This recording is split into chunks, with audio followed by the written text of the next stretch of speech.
In 2021, a Thai horror film shocked audiences around the world. People in Thailand kept saying the same thing after leaving the cinema.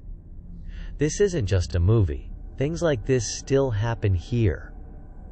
For outsiders, the medium looked like another well-made found-footage horror film, but for many people across Thailand and other parts of Southeast Asia, it touched something far older than cinema. A world where shamans are real, black magic is bought and sold for money, and there are places where locals will warn you not to go after dark, because some doors, once opened, are not easily closed. In many parts of Southeast Asia, the line between religion, folklore, and the supernatural has never been as clear as it is in the West. In Thailand, Cambodia, Laos, and parts of Malaysia, stories about spirits are woven into everyday life. Temples perform rituals to calm restless souls. Families leave offerings for ancestors. And when a series of strange events cannot be explained, it is not unusual for people to seek out a local shaman before anyone else. That is the world the medium was built from. The film did not invent the idea of spirit possession or black magic. It borrowed from beliefs that have existed across the region for generations. Beliefs that speak of wandering spirits, family curses, and rituals that are never meant to be performed without understanding the price they demand. Because in Southeast Asia there is an old saying, "Not every spirit wants to leave, some are invited in." One of the oldest and most feared beliefs is that a person does not have to visit a haunted place to become involved with the supernatural. Sometimes, it comes looking for them.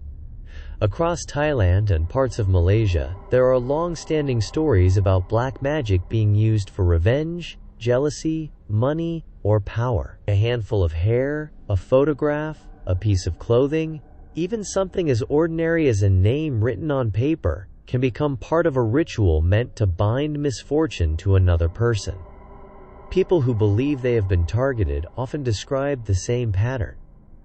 It begins quietly. Persistent nightmares, sudden illness that doctors struggle to explain. A change in personality. Then the feeling that something unseen has entered the house and refuses to leave. That idea sits at the heart of the medium. The greatest danger is not finding a cursed place. It is discovering that the curse has already found you.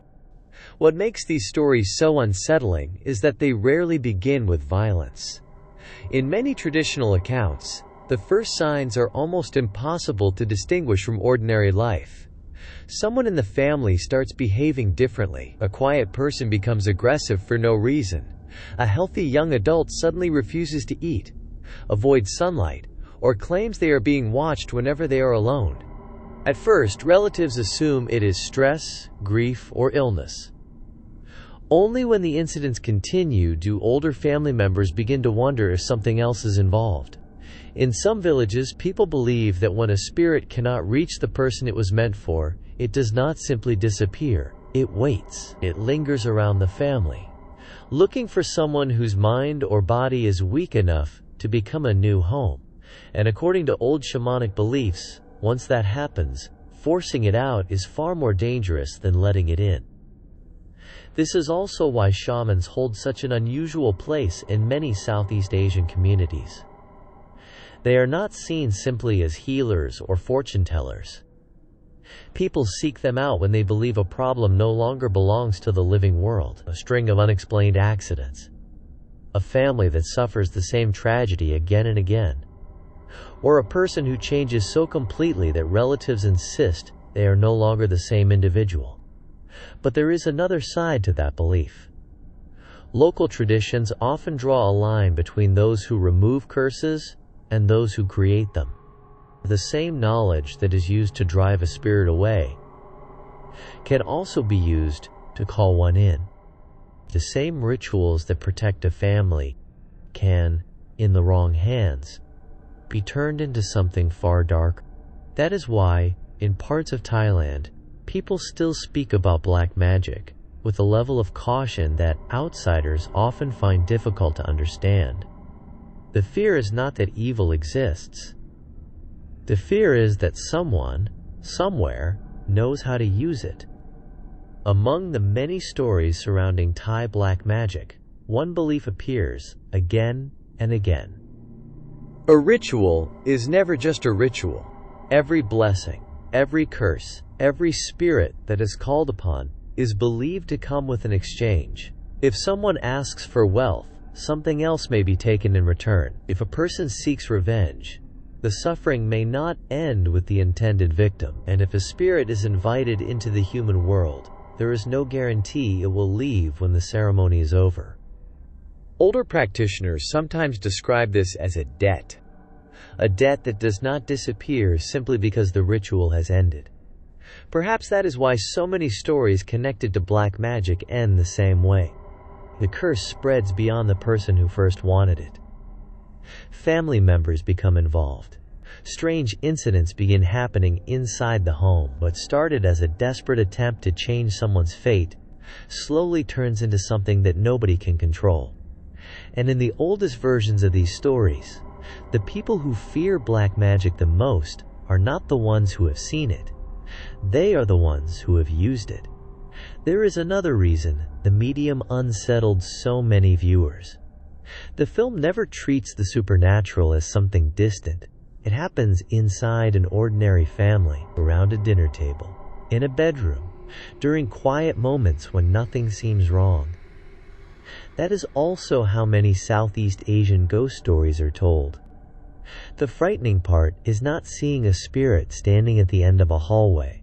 It is watching someone you have known your whole life slowly become a different person. Their voice changes. Their habits change. They begin speaking about things they should not know, or reacting to people and places as though they are seeing something nobody else can see. In local belief, that is often the moment families stop asking, "What happened to them?" Because some traditions do not describe possession as an attack. They describe it as an invitation that was accepted, sometimes without anyone realizing it. According to old Thai beliefs, the most dangerous part of a possession is not the moment it begins. It is the moment people realize what is happening. By then, the family may already have tried everything else. Doctors find nothing unusual. Religious ceremonies bring only temporary relief. The strange behavior always returns, often worse than before. That is usually when a shaman is called. In many villages, these rituals are never treated as public events. Only close relatives are allowed to stay. Doors and windows are shut. Sacred threads are tied around the wrists of family members. Prayers are repeated without interruption, and everyone is warned not to answer if they hear a familiar voice calling from outside. Because there is an old belief that during certain rituals, not everything that arrives is the thing you asked for. And if something else is waiting in the darkness, opening the door may be all the invitation it needs. People who have been inside these rituals often say the same thing. The movies get it wrong. It does not begin with screaming or furniture flying across the room. In fact, the first few minutes are often so quiet that nothing seems unusual at all. The family kneels around the room. Candles burn. Prayers are repeated over and over while the person in the middle sits completely still. Then something changes. Their breathing becomes heavier. Their eyes stop following the people around them and fix on an empty corner of the room, as if someone has just walked in and taken a seat where nobody else can see. And then the body begins to fight. Some dig their fingernails into their own arms until the skin tears open. Some bite through their lips and keep talking with blood running down their face.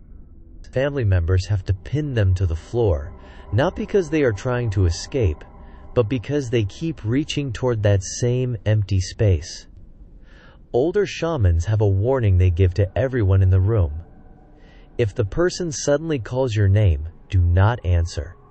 Because if something else is speaking through them, answering back is the same as letting it know you are there. To people outside Southeast Asia, this all sounds like the plot of a horror film. But in Thailand and parts of Malaysia, there is a name for these practices. They call it black magic. More commonly, people simply call it a curse. The word most outsiders know is Kong Tao or Gong Tao, a form of ritual magic believed to bring illness, fear, misfortune, or even death to another person. Unlike the ghosts and monsters of old folklore, a curse is believed to be made by human hands. Someone has to ask for it. Someone has to perform it. And according to old traditions, once the ritual begins, it does not always stop with the person it was meant for. Sometimes it spreads. That is why, in many villages, people are careful about the things they leave behind. A strand of hair, a photograph, an old piece of clothing. Things that seem worthless to most people are believed to carry part of the owner's spirit. In the wrong hands, they are said to become the first step of a curse. According to old black magic traditions, not every curse is cast in the same way. Older practitioners sometimes divide them into two kinds. The first is said to require no object at all. In some parts of Thailand, there is a belief that a highly experienced master can attach a curse directly to a person. Local stories claim these practitioners spend years living in isolation, studying rituals and meditation, cutting themselves off from ordinary life in pursuit of spiritual power. People say that if such a master calls your name during a ritual and you answer, a connection is made. Whether that connection is to the shaman or to something standing behind them depends on who is telling the story. Fortunately, even within local folklore, this kind of practitioner is considered extremely rare.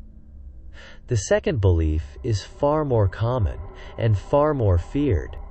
Many stories describe a curse being carried through something that passes from one person to another. A meal shared with a stranger, a drink offered during a ceremony, a small gift accepted without a second thought. In traditional belief, once the object has been prepared through ritual, even the simplest thing can become a vessel. That is why older generations in some villages still repeat the same warning. Be careful what you take from someone whose intentions you do not know, because not every gift is meant to be a gift.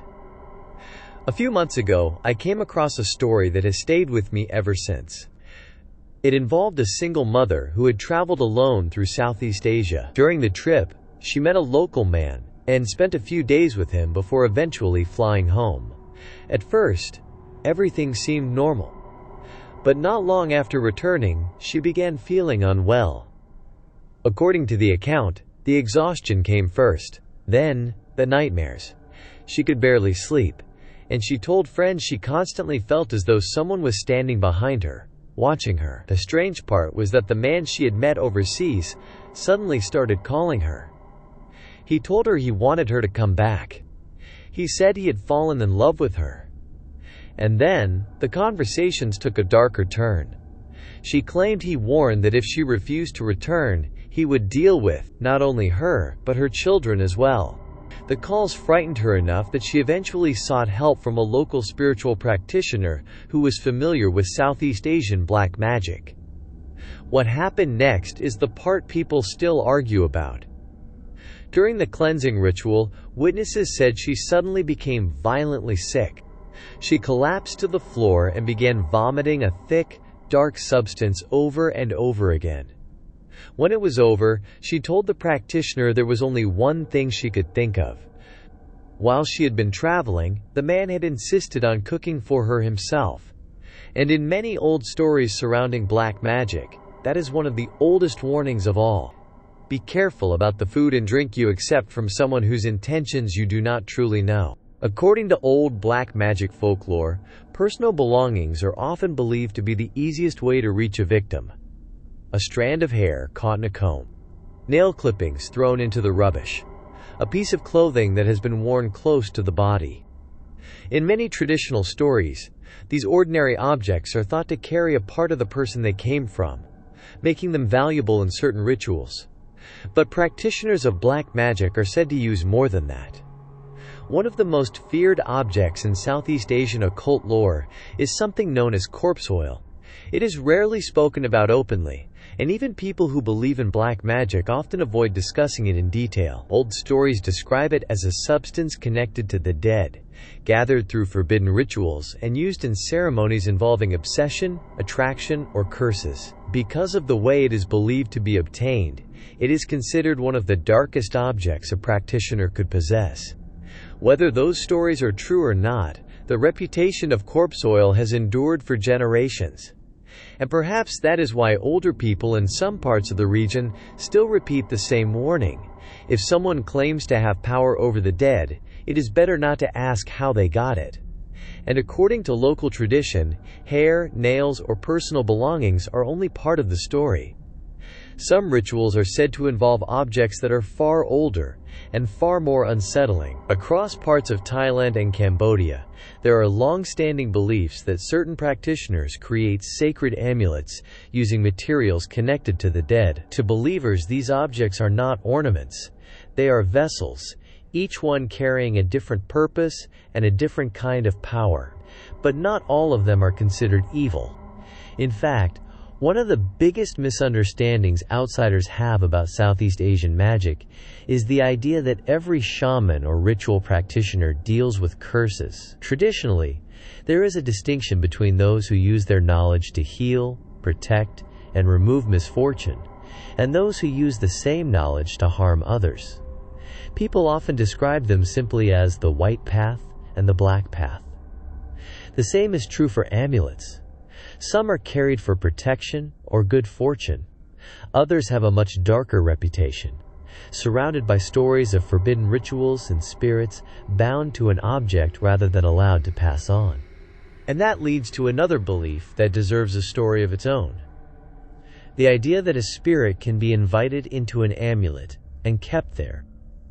In Thailand, these stories are often linked to what many people know as Kuman Thong, the so-called spirit child or guardian spirit. The legends surrounding them are a world of their own, and honestly, they are disturbing enough to deserve an entire episode. As for sacred amulets and the beliefs surrounding them, we actually touched on some of that in our episode about Nang Nag. If you watched that story, you'll know that in Southeast Asia, an object worn around the neck is not always just an object. Maybe that is the reason the medium left such a deep mark on so many people. For audiences outside Southeast Asia, it was simply a terrifying horror film, but for others, it felt uncomfortably close to stories they had heard growing up.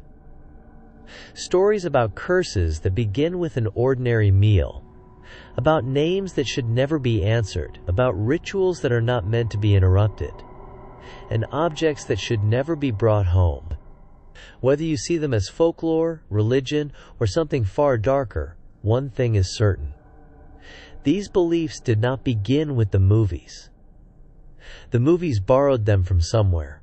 And the deeper you look into the old traditions of black magic, sacred amulets, and forbidden rituals, the more you realize that we have only scratched the surface. Some of the most disturbing stories are not about curses placed on the living, but about spirits that people believe can be kept, carried, and even raised.